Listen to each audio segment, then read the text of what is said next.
From the hills, Viet Minh artillery, consisting of Chinese 105mm guns, pounded the French strong points, while infantry burrowed trenches ever closer before mounting the human wave assault that finally ended the battle.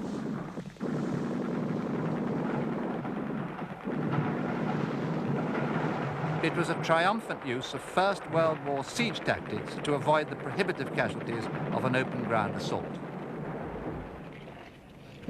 The French surrendered not just their fortified base, but their Indo-Chinese empire.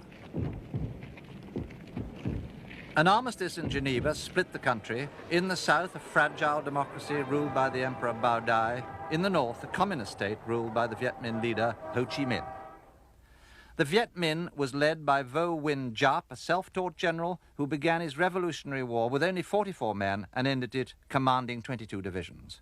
The victory of Dien Bien Phu, based on meticulous planning and brilliant opportunism, confirmed him as the outstanding general of the war against the French and later of the Vietnam War when he faced 2 American generals.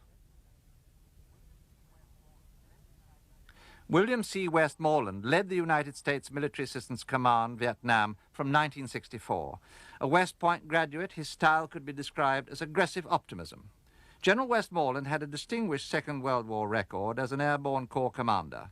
During 4 years in Vietnam, he sought victory by search and destroy operations and sheer force of numbers.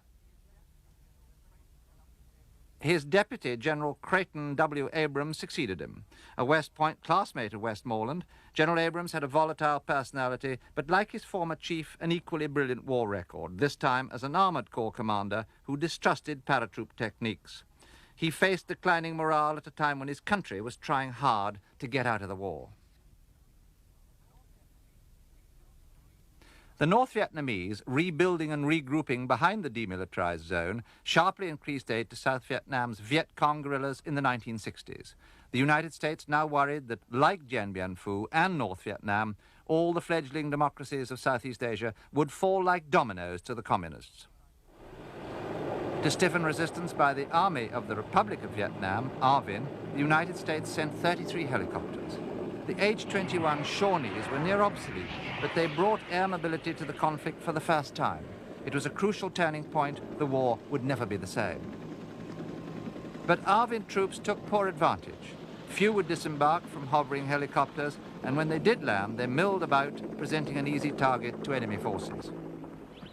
On the ground, the South Vietnamese were unable to hold a guerrilla army growing in strength.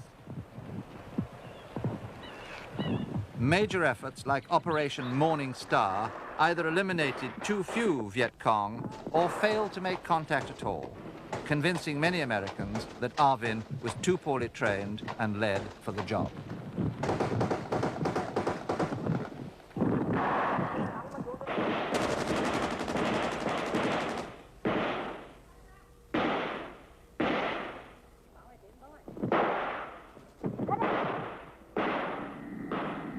Alongside the helicopters, the United States began Operation Ranch Hand, the aerial spraying of Agent Orange herbicide to defoliate the guerrillas' jungle hideouts. They called it a modern technological area denial technique, and in the next 9 years, the C-123 providers would drop an estimated 19 million gallons of it. The effects on the ground were devastating, but on the guerrillas' ability to hide, they were negligible.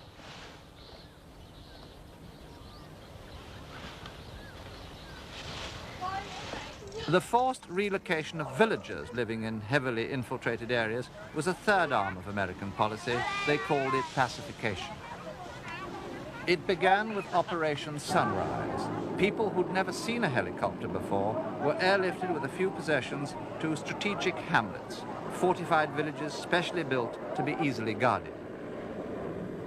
To a conservative peasantry distrustful of government officials, the new policy was highly unpopular and soon began to collapse both politically and militarily.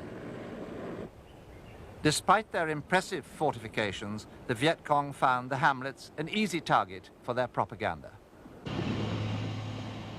With 23,000 advisors now in South Vietnam, the United States was on the brink of war. Then the American destroyer Maddox was reportedly attacked by communist torpedo boats off North Vietnam. No damage was caused, but one torpedo boat was sunk by Maddox gunfire. Retribution followed from the packed decks of the aircraft carrier Constellation as the fleet commander, Admiral Thomas Moore, ordered airstrikes by Phantom and Crusader fighter bombers against North Vietnamese naval bases. At home, Congress finally voted President Johnson extensive military powers under Public Law 88/408. In Vietnam, General Giap raised the stakes by moving North Vietnamese regular units across the demilitarized zone. This was invasion, so the United States launched B-52 strikes from their Pacific base at Guam and then landed Marines at Da Nang.